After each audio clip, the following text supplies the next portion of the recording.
Assalamualaikum warahmatullahi wabarakatuh. Selamat malam Bapak Ibu. Saya hari ini akan berbicara mengenai feel good, law of attraction. The law of attraction itu adalah manusia adalah magnet dan setiap detail peristiwa yang dialaminya datang atas daya tarik atau undangannya sendiri. Ya, ini menurut Elizabeth tahun 1906 sudah berbicara soal the law of attraction. Ya. Di Indonesia baru akan persiapan kemerdekaan, gitu ya. Yang kedua, segala sesuatu yang kita pikirkan dengan segenap perhatian, energi, dan konsentrasi pikiran, baik hal positif maupun negatif, akan datang ke dalam kehidupan kita. Nah, disinilah Bapak Ibu, orang miskin tambah miskin, orang kaya tambah kaya. Karena orang miskin umumnya menarik kemiskinan dalam bentuk mengeluh. Mengeluh ini mahal, itu mahal, gitu ya. Kalau orang kaya, enggak. Ya. Begitu juga kalau Anda misalnya berpikir tentang hutang. Apakah itu mau melunasi hutang atau mau menambah hutang, maka Anda sedang fokus ke hutang sehingga hutangnya akan bertambah. Ya, sehingga meskipun Anda ingin melunasi hutang, tetap saja hutangnya akan bertambah. Jadi lupakan hutang, berpikir saja tentang kemakmuran. Ya. Pikirkan hal-hal yang positif, yang negatif lupakan. Bukan berarti Anda melupakan hutangnya, ya hutangnya tetap dibayar dengan secara otomatis gitulah diatur ya sehingga Anda tidak lagi fokus ke hutangnya. Atau lebih singkat lagi, the law of attraction itu pikiran menjadi kenyataan. Nah, sekarang bagaimana perasaan dan pikiran, ya.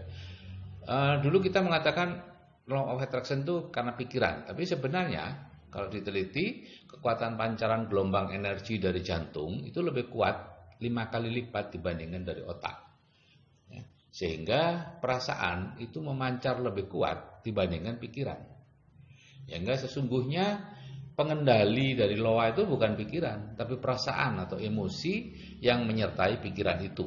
Apakah Anda berpikiran atau berperasaan negatif, sedih, marah, benci, dan lain-lain, atau Anda berperasaan positif, itulah yang menentukan. Jadi perhatikan saja perasaan Anda, aturlah supaya selalu merasa baik atau feel good. Nah, ini adalah level-level energi emosi atau perasaan ya. Usahakan ada di level power terus ya, minimal 200 itu energinya ya, berani atau afirmasi penegasan ya.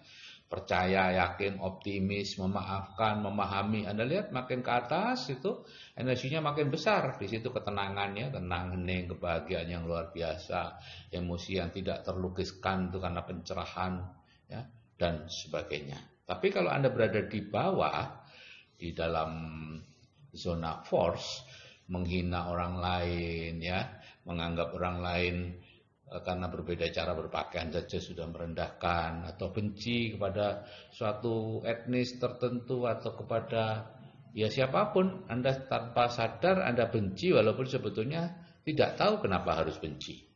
Karena diisi orang aja gitu ya. Anda lihat, baca, hilangkan mental block ya, itu ada di situ kenapa Anda bisa membenci. Dan hasrat atau keinginan yang sangat kuat sehingga kemerungsung istilahnya ya gitu ya. Khawatir, menyesali, putus asa gitu ya. Nah, itu lebihan ya. Saya banyak mendapat pertanyaan atau pernyataan, "Dok, kalau saya misalnya ingin 100 juta 1 tahun lagi," wah itu kemerungsung banget, itu negatif banget Bapak Ibu. Hati-hati ya. Santai aja, Anda akan sampai ke sana. Ini ada 4 langkah untuk jadi selalu feel good atau selalu merasa baik ya, yaitu dengan membuat buku syukur dan jurnal syukur. Yang kedua bersikap fleksibel, dan yang ketiga berpikir bahwa semua hal belum bisa dinilai karena memang belum selesai.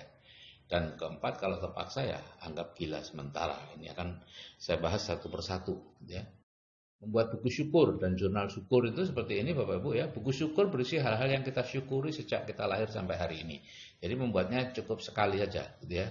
Cuman sering dibaca.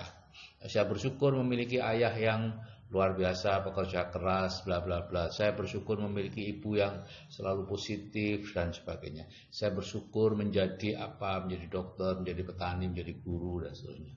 Kemudian kalau jurnal syukur itu diisi setiap malam menjelang tidur, berisi sedikitnya 10 hal yang perlu kita syukuri hari ini. Dan ini biasanya dianjurkan dilakukan selama 90 hari, ya, 3 bulan.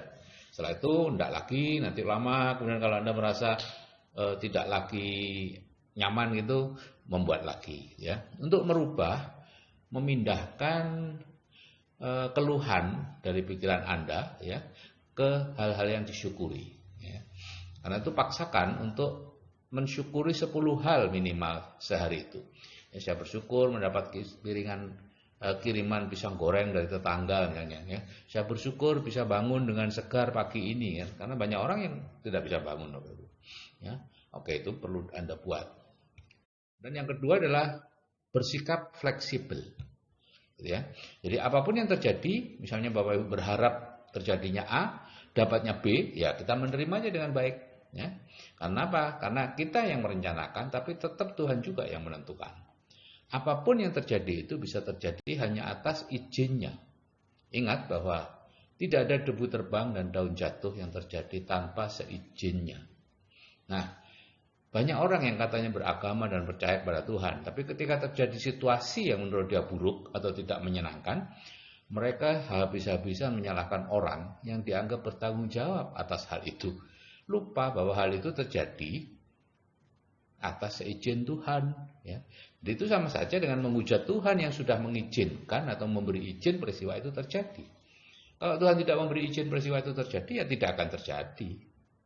Jadi serahkan saja kepada mekanisme yang ada di dunia, ya. Kalau itu masalah hukum, ya serahkan ke hukum, masalah politik, ya serahkan kepada proses politik dan sebagainya. Anda nggak usah ikut-ikut dah, gitu ya. Kecuali Anda politikus, ya. Kalau Anda orang biasa ngapain? Kalau Anda mudah sekali terseret oleh politikus-politikus atau siapapun yang memanfaatkan Anda, gitu ya. Kemudian yang ketiga adalah berpikir bahwa semua yang terjadi ini belum selesai. Jadi belum bisa dinilai Bapak Ibu, ya. Hal-hal yang nampak buruk mungkin merupakan awal dari proses ke arah kebaikan. Begitu juga hal-hal yang nampak baik mungkin merupakan awal dari kondisi yang lebih buruk, ya. Jadi Bapak Ibu mungkin ingat cerita saya tentang petani miskin dengan kuda betina miliknya, ya. Jadi ada petani miskin di Cina. Saya tidak tahu kenapa kok di Cina, ya. Karena kenapa nggak dibuat di Sumba atau apa gitu, ya. Ya di Sumba aja deh. Ya, ada petani miskin di Sumba punya kuda betina, ya. Kemudian kudanya hilang. Tetangga-tetangga petani tidak merasa sedih, tapi petani santai aja. Seminggu kemudian si kuda datang dengan 7 ekor kuda jantan. Semua orang gembira, petani biasa aja. Kemudian anak si petani besoknya mencoba menaiki kuda jantan tadi dan jatuh sehingga kakinya patah. Maka semuanya satu desa sedih gitu ya, menunjukkan kesedihannya, tapi petani juga tenang aja. Nah, kemudian beberapa bulan kemudian ada utusan dari kekaisaran, ya kembali ini ke Cina berarti ya, untuk mencari prajurit-prajurit yang akan maju perang. Biasanya tidak kembali. Nah, anak petani itu tidak terpilih karena dia pernah patah kakinya. Jadi Bapak Ibu di sini kelihatan bahwa negatif itu awal dari positif, yaitu hilangnya kuda, itu awal dari, kalau kudanya tidak hilang, petani nggak dapat tambahan 7 ekor kuda jantan, dan seterusnya. Jadi Bapak Ibu, santai saja ya, jangan terbawa situasi sesaat, tetaplah merasa baik, karena itu belum dinilai, ya, belum bisa dinilai. Kapan dinilainya? Kalau di bahasa Tionghoa kita baru bisa menilai kalau sudah terdengar bunyi 4 paku di atas peti, artinya sudah mati Bapak Ibu, itu baru bisa dinilai. Kemudian yang terakhir adalah anggap gila sementara, ya. Jika Anda diomeli orang gila, apakah Anda akan marah? Enggak kan pastinya, gitu ya. Mengapa kalau diomeli suami atau istri atau atasan atau siapa saja yang kita kenal, kita ikut marah? Mengapa enggak kita anggap aja dia sedang, ya mohon maaf deh, gila sementara, ya. Karena memang pada saat seseorang marah dia kehilangan kontrol diri, ya kita anggap aja dia sedang gila sementara. Dengan begitu kita bisa terlepas dari keinginan untuk ikut marah dan tetap feel good, gitu ya. Nah, oke Bapak Ibu, perasaan Anda saat ini menentukan masa depan Anda. Jadi jagalah perasaan Anda supaya tetap baik, ya. Usahakan perasaan Anda tetap di zona power, bukan zona force. Oke, saya kira sekian. Selamat malam. Wassalamualaikum warahmatullahi wabarakatuh dan salam sejahtera.